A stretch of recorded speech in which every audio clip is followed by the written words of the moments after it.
বিয়ে করছেন অভিনেতা সিদ্দিকের প্রাক্তন স্ত্রী মারিয়া মিম, এমন খবর ছড়িয়ে পড়েছে নেট দুনিয়ায়। তবে এই খবরকে মিথ্যা হিসেবে আখ্যা দিলেন মারিয়া মিম। তিনি বলেন, বিয়ে করেছি এমন কথা আমি কোথাও বলিনি। কারা এসব বানায়? তবে এটা সত্য যে আমি প্রেম করছি। বিয়ের পরিকল্পনা এখন নেই। ছোট পর্দার অভিনেতা সিদ্দিকুর রহমানকে বিয়ে করে দেশে স্থায়ী হয়েছিলেন বাংলাদেশি বংশোদ্ভূত স্পেনের নাগরিক মারিয়া মিম।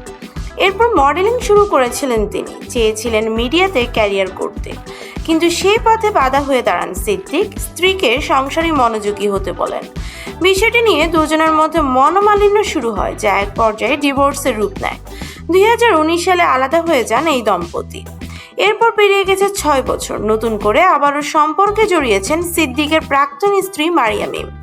সম্প্রতি ইনস্টাগ্রামে এক যুবকের সঙ্গে একটি ভিডিও প্রকাশ করেছেন তিনি, যেখানে নিজের ভালোবাসা মানুষের চেহারা ঢেকে রাখলেও ওই যুবককে আমার ভালোবাসা বলেই সম্বোধন করেছেন এই মডেল ও অভিনেত্রী।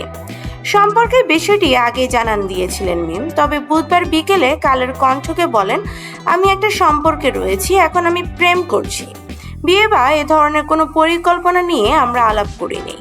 প্রেমিক বা হবু বর সম্পর্কে এখনই কিছু বলতে রাজি নন এই মডেল। বললেন, দেখেন, আমি কোনো কিছুই গোপন করি না। যখন বিয়ে করব তখন সবাই সেটা দেখবে, আর আমার প্রেমিক সম্পর্কে এখনই কোনো তথ্য দেব না।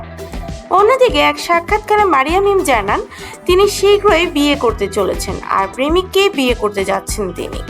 মারিয়া বলেন, হ্যাঁ, আমি প্রেম করছি, তবে সে মিডিয়ার কেউ না, সাধারণ মানুষ। সামনে আমাদের বিয়ে।